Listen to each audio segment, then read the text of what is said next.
Hi friends, welcome back to our channel Shri Sai Satvika vlogs. అందరూ బాగున్నారండి. నేనైతే చికెన్ పచ్చడి అయితే చేశానండి. ఇంట్లోనే తయారు చేశాను. చికెన్ పచ్చడి అయితే చాలా బాగుందండి. నిన్న సమ్మక్కకు చేసుకున్నాం కదా, అయితే సమ్మక్క తల్లికి అయితే కోడిని కోసినాము. ఇక చికెన్ కర్రీ అయితే అంత వండితే ఎక్కువ పిల్లలు తినరు కదా, వెయిట్ చేస్తారని చికెన్ పచ్చడి అయితే చేశానండి. చిన్నగా మొత్తం బోన్స్ అన్నీ తీసేసి అయితే చిన్నగా పీసులు అయితే కట్ చేయించుకొచ్చారు మా వారు. అది తీసుకొచ్చాక కొంచెం కర్రీ అయితే వేసాను. ఇక మిగతాది అయితే మొత్తం పచ్చడి చేశానండి.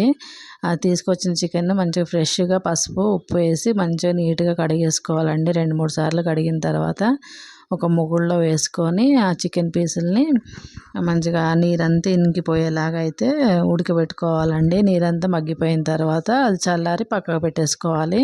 ఇక దాంట్లో మసాలాలు అయితే 1 స్పూను జీలకర్ర, 1 స్పూను ఆవాలు, 1 స్పూను ధనియాలు, కొంచెం దాల్చిన చెక్క, ఒక 4-5 లవంగాలు, 2 ఇలాచి, అవన్నీ మొత్తం గరం మసాలా చేసుకోవడానికి అయితే అన్నీ తీసుకొని లైట్గా కొంచెం వేంపుకోవాలండి. ఫ్రై చేసుకొని పక్కకు పెట్టేసుకొని అయితే మిక్సీ పట్టుకోవాలి.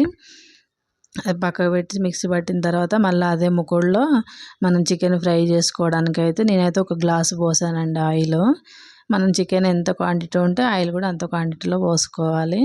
నేను పెద్ద గ్లాసులో అయితే పోసి కొన్ని అయితే చికెన్ ముక్కలు అందులో వేసి అయితే మంచిగా కొంచెం బ్రౌన్ కలర్, కొంచెం పీసులు గట్టిగా పడేంత వరకు అయితే ఆయిల్లో ఫ్రై చేసుకోవాలండి. మనం కలుపుకుంటూ ఫ్రై చేసుకోవాలి, లేకపోతే అడుగంటిపోతుంది. ఇక్కడ వీడియోలో చూస్తున్నట్టుగా అట్లా బ్రౌన్ కలర్, మరీ గట్టిగా కాకుండా మరీ మెత్తగా కాకుండా మీడియం సైజులో అయితే ఫ్రై చేసుకోవాలి. అది ఫ్రై అయిన పీసులన్నీ మెల్లగా తీసుకొని వేరే ప్లేట్లోకి పక్కన పెట్టేసుకోవాలి. తర్వాత ఇక మళ్ళీ మిగతా చికెన్ కూడా ఉంటుంది కదా, ఆ మిగతా చికెన్ కూడా మళ్ళీ అదే ఆయిల్లో వేసుకొని అయితే ఫ్రై చేసుకోవాలండి. వీడియోలో చూస్తున్నట్టుగా చుంచితే అలా చినిగిందండి, మంచిగా వచ్చింది. ఇక మిగతా చికెన్ కూడా మళ్ళీ అదే ఆయిల్లో వేసుకొని అయితే మళ్ళీ బ్రౌన్ కలర్ వచ్చేలాగా ఫ్రై చేసుకోవాలి.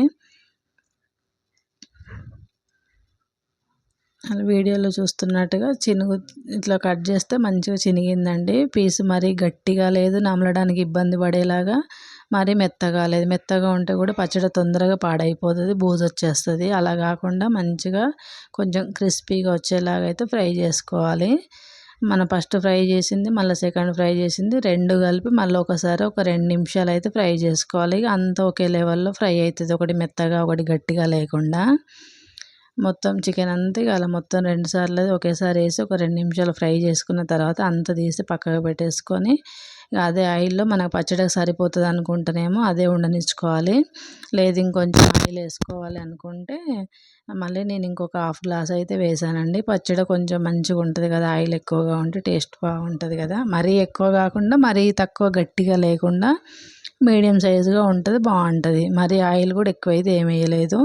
మళ్ళీ ఒక హాఫ్ గ్లాస్ వేసిన తర్వాత అల్లం పేస్ట్ అయితే మంచిగా ఫ్రెష్గా పట్టుకోవాలండి. అప్పుడే అల్లం వెల్లిగడ్డ ఒలుచుకొని అల్లం పేస్ట్ అయితే చేసుకోవాలి. అల్లము ఉప్పు పసుపు వేసి పట్టేసుకోవాలి అల్లం వెల్లిపాయ పేస్టు. అది ఒక 2 స్పూన్లన్నర అయితే ఆయిల్ హీట్ ఎక్కిన తర్వాత అందులో వేసుకొని అల్లం మాడిపోకుండా మంచిగా సిమ్లో పెట్టుకొని అయితే కలుపుకోవాలండి. అల్లం పచ్చి వాసన పోయేలాగా స్లోగా కలుపుకుంటూ కలపాలి, లేకపోతే అడుక్కి ముకుడికంతా మాడిపోతూ ఉంటుంది. అలా కొంచెం ఫ్రై అయిన తర్వాత మనం ముందుగా ఫ్రై చేసుకున్న చికెన్ పీసులు ఉన్నాయి కదా, ఆ పీసులు ఈ ఆయిల్లో వేసుకోవాలి. అల్లం పేస్ట్ వేసిన ఆయిల్లో వేసుకొని మంచిగా ఒక 5 నిమిషాల పాటు ఆయిల్లో వేపుకోవాలి. మరీ చాలాసేపు ఫ్రై చేసినా కానీ మళ్ళీ ముక్క ఇంకా గట్టి పడిపోతుంది. అలా గట్టిగా కాకుండా ఒక 2-3 నిమిషాలు అట్లా కొంచెం అల్లం పేస్ట్ అంతా పీసులకు పట్టేలాగా ఫ్రై చేసుకొని స్టవ్ ఆఫ్ చేసుకోవాలి. అది చల్లారాలి. ఆయిల్ మొత్తం చల్లారిన తర్వాత అలా నురుగు వస్తుంది కదా, నురుగు వచ్చేసినాక ఇక ఆఫ్ చేసుకోవాలి. ఆఫ్ చేసిన తర్వాత ఆయిల్ మొత్తం చల్లారిపోవాలి. చల్లారిన తర్వాతనే కారము, సాల్టు, మసాలా అన్నీ వేసుకోవాలి. ఆయిల్ వేడిగా ఉన్నప్పుడు కారం పొడి వేస్తే పచ్చడి అయితే నల్లగా అయిపోతుందండి. ఆయిల్ చల్లారినాక కారం వేస్తే మంచి పచ్చడి కలర్ రెడ్గా ఉంటుంది, చాలా బాగుంటుంది. చూసాను కదా, ముక్క చింపితే మంచిగా చినిగింది. ఇప్పుడైతే నేను ఒక గ్లాస్ ఆయిల్ ఏ గ్లాస్ తోటి పోసానో అదే గ్లాస్లో 3/4 కప్పు అయితే కారం తీసుకున్నానండి. ఇది కారం అయితే బాగా కారం ఉంది, అందుకే నేను కొంచెం తక్కువనే వేసాను. కొంచెం కారం చప్పగా ఉన్న కారం అయితే కొంచెం ఎక్కువైనా వేసుకోవచ్చు. మాది కారం బాగా కారం ఉందని నేను 3/4 కప్పు గ్లాస్ వేసాను.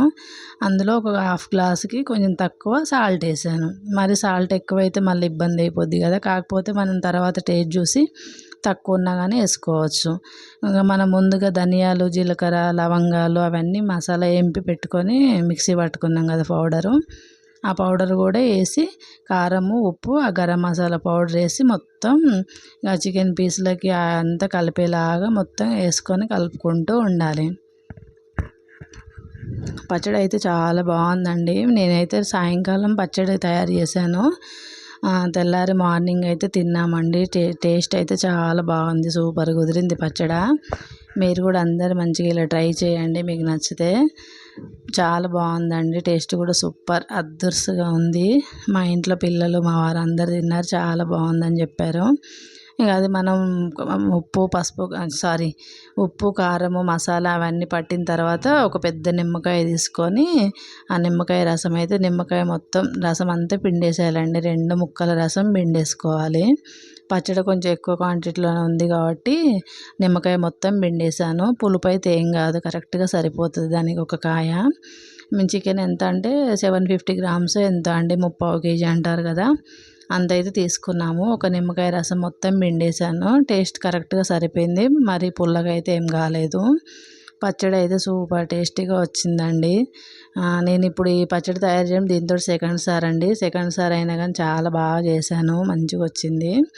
ఇక మార్నింగ్ మనం ఇప్పుడు నిమ్మకాయ రసం కలిపి పెట్టేసుకొని అంత కలిపి మూత పెట్టి పక్కకు పెట్టేసుకొని ఇక తెల్లారి మనకి ఏమన్నా ఉప్పు కొంచెం టేస్ట్ చూసుకొని ఉప్పు ఏమైనా తక్కువ ఉంటే ఉప్పు కలుపుకోవచ్చు. కానీ నాకైతే అన్నీ కరెక్ట్గా సరిపోయినాయండి. చాలా బాగా వచ్చింది టేస్ట్ పచ్చడి.